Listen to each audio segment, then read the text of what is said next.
Hi, Julia Watts here, welcome to my YouTube channel. So today we're going to focus on making a card using the Woodware Abstract Grid Stencil, which is back in stock on my website, juliawattscrafts.co.uk. And I made a special request to Creative Expressions to do a special run of this because it was out of stock. So lots of people said that they were interested. So here's another idea of how you could use it. So we're going to be using that, and I'm going to be using one or two other bits and pieces, and we'll name those as and when we go. So I'm just going to use an A6 piece of card. This is just pure white card from Sentimental Yours because I'm not necessarily going to do any watercolouring, so I don't need to use watercolour card. So we're going to just pop the stencil down, and in fact what we'll do, I think, is just we'll just use a bit of glue just to stop it moving so much on my craft sheet. Hopefully that will keep it in place. And you can go for a bigger piece of card if you want to. I'm just going to try and position that kind of central for the borders. And we'll pop some low tack tape down on my craft sheet to try and keep it in place. Okay, so base layer. I'm going to go for mustard seed, distress ink. I'm going for distress ink because I'm going to stamp on top. It's just what I prefer to do. You can mix your colours if you want to. That might be quite nice. We might do that. Let's get a bit of mustard seed going on first. And we'll bring in a bit of spice marmalade as well. I don't want the back to be too dark.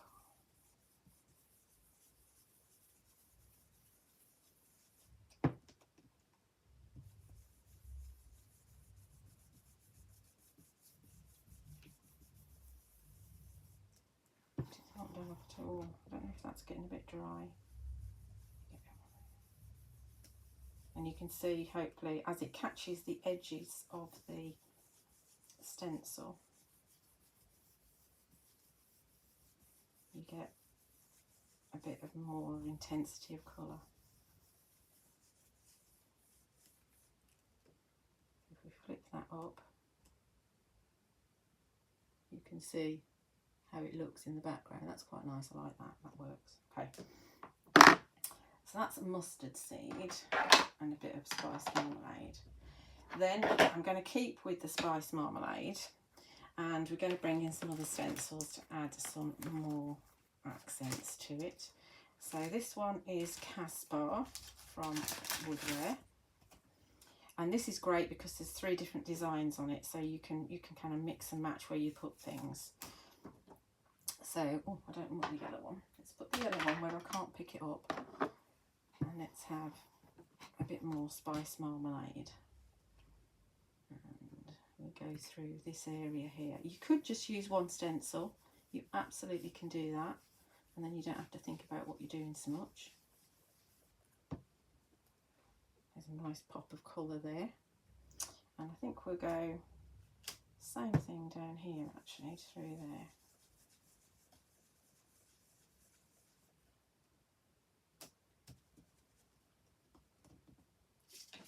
So, and let's bring in a bit of barn door.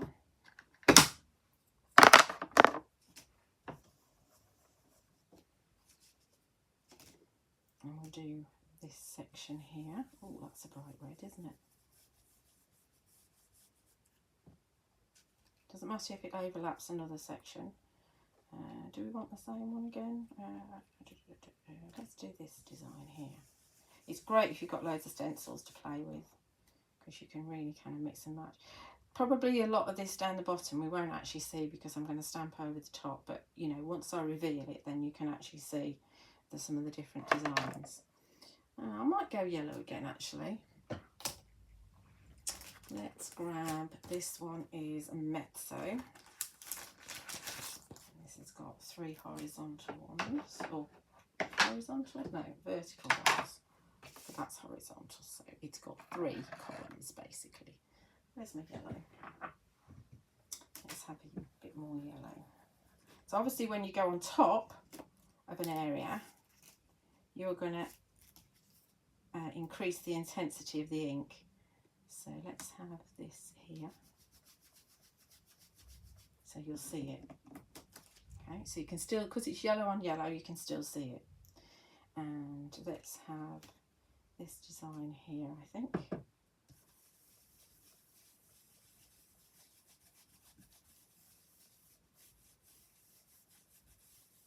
If you want to be very precise, you can actually mask off areas before you stencil them, but it's quite quick to do it this way, and that's why I'm doing it this way. Let's have the yellow, which is Spice Marmalade. That's not Spice Marmalade, it's Bond, or this is Spice Marmalade. See, the orange and the red are very close to each other in the actual tray.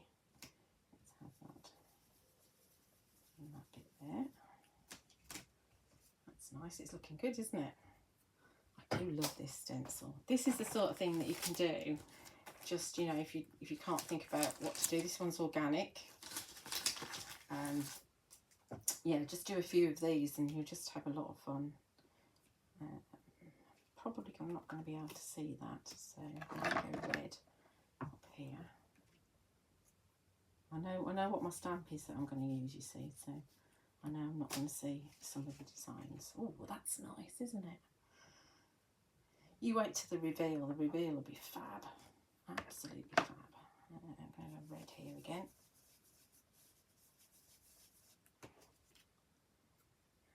And let's have a bit of orange here. Because the stencil's quite long, I can do different colours on it. I'm going to focus on that one central flower there on that stencil.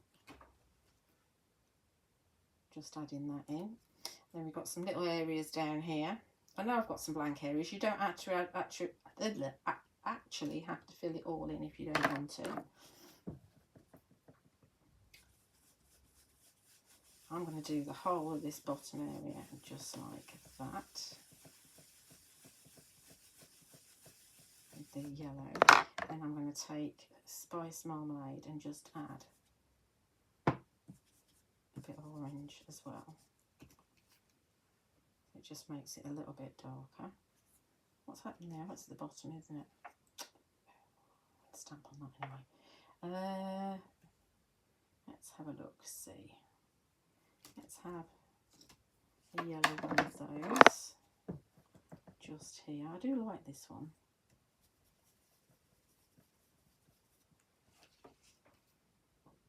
We've got all this here as well, so let's see what else we've got. This one is Medina. And let's do all of the ones down this side, because you're getting the drift here now, aren't you? All the ones down this side in this one, and we'll do all those in yellow.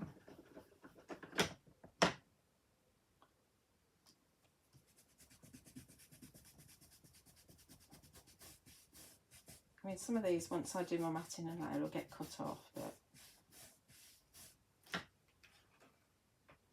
you see that? I can see it. And then we've got this side here, which has got a lot of red on it anyway. So we'll do, will that fit in? No, we'll do this again. We'll do this one again. Red. This will probably show up more.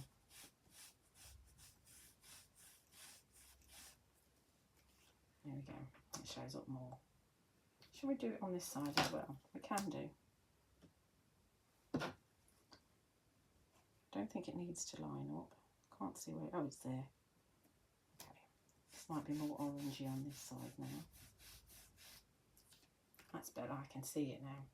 So all my grid now is actually filled up with lots of over stenciling with different designs.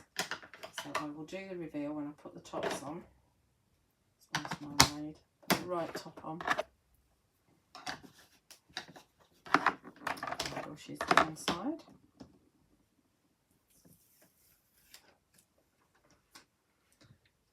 And that I think is fabulous. Got an extra, that bit there, I think I've got quite a dark bit there. Okay. Isn't that a wonderful background? Fabulous. Obviously, if you wanted to, you could cut that up into little pieces, or you could die cut that if you wanted to. But we're going to stamp on it. So let's get the stamping platform out, because it is a nice background. You can do, and there is another video where I've used this with Andy Skinner's watercolour sketches, one of the stamps in that. Well, I need to take this out actually because I'm using a rubber stamp. So yes, I have used it with that, and I actually stamped first and then stenciled around it because there's a little bit of colouring involved. This is going to be a silhouette stamp that I'm using, so there's no colouring involved, so I thought we'd do a full background. And doesn't it look striking? Obviously you just choose your favourite colours. It's all going to work, it's all going to look fantastic. Don't stress about going over different areas because it doesn't matter at all. Use this on your journal pages, absolutely fantastic on that too. So the stamp we're going to use is the Poppy Patch from Creative Expressions, which is a rubber stamp, which you can order on my website, once again, juliawattscraft.co.uk.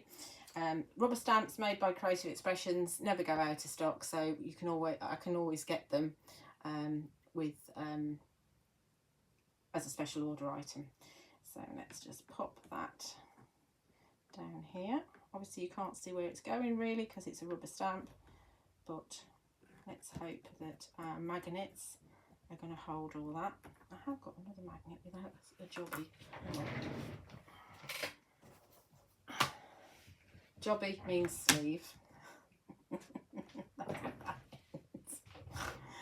Oh dear, I'm going to make that. Well, I think I'm funny. Right, silhouette stamp. So let's see how we get on with this. It might need a couple of impressions because it's a sizable stamp and it's a silhouette. Do have a look at, there isn't a video where I show you how to stamp this with pixie powders, and it's, I think it's this one. It might be a different stamp. Anyway, have a look. There's a video called Stamping Techniques, which has lots of different techniques with the floral background stamps from Creative Expressions, pixie powders, mica powders, gilding flakes, distress pencils, lots of different techniques. So we'll pop this down here, give it a good press. I need one of those tools. I know what I can use. Where is it? I'm using an acrylic block. Perfect. Don't need a tool. Just need a circle acrylic block. Let's see how that goes. Okay, so I've missed a bit in the middle. I'll over ink on that. It's a big stamp.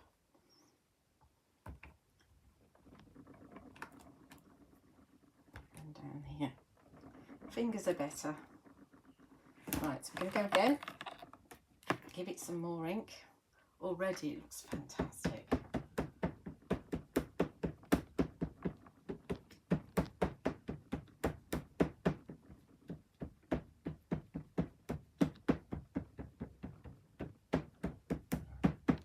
Obviously, make sure you've got a juicy ink pad. This is Nocturne Versafine Clair.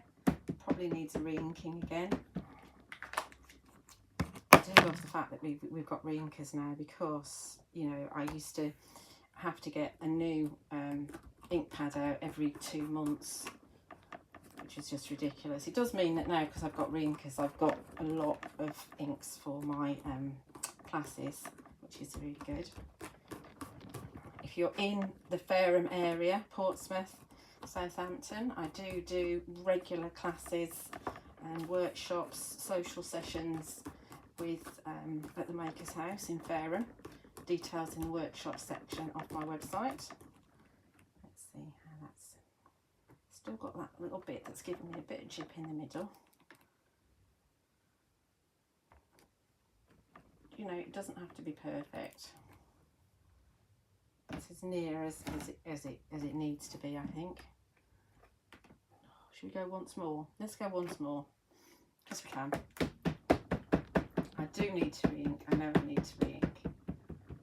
Should we do that actually? Let's show you, in case you don't know how to re-ink an ink pad. So Nocturne Versafine Clair re-inker. Again, you'll find that on my website. All I do is do a scribble like that, and then you let it, oops, let's move that over. Then you let it sink in. Don't use it until that ink has actually sunk in. It doesn't take long. As you can see, we're watching it now and it is sinking in nicely. It'll be good to go in a second. It's good to go. So you can see the scribble, just about, but the ink is in there. So now we'll re-ink this stamp.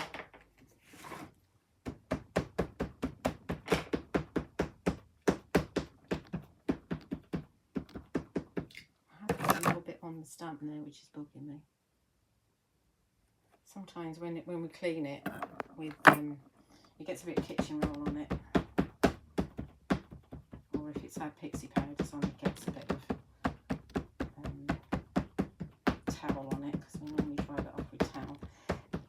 A really good cleaner is this one, or if it's relatively, that's if it's really caked on and really old ink, or now if I wanted to clean this, I could just run it under the tap, just with some cold water and a soft nail brush, and that will clean it off nicely. Obviously some colour inks do actually stain your stamps, but you don't need to be too worried about that. As long as you've not got a massive build-up of ink, you're absolutely fine. Do be careful that if you've got black ink on your stamp, archival or Versafine Clair or Versafine, and then you want to stamp, say if I wanted to stamp this in orange now instead, the orange ink will reactivate the black ink, and then you'll get a really muddy colour. Not necessarily on the first impression, but if you wanted to stamp it, you know, if you needed to stamp it a second time, you might find that that's better, isn't it? Makes a hell of a difference if you re-ink. Yeah, you might find that the second impression when you have to overstamp will be rubbish. So there we are. Isn't that wonderful? So chop it down, matte and layer it, pop it on an A6 card. Job's a good one. But that background with the abstract grid and all those stencils, just with 3 colours of ink, I think that's a winner myself. Bright and cheerful, goes with the hot weather. As I said, everything's available over on my website, juliawattscrafts.co.uk. If you're not already, please like and subscribe on my YouTube channel. I do love to read your comments. They do get held, just in case there's spammers out there. But as long as it's legit, I will pop it on and reply to you. And do check out some of my other videos. Thank you for watching.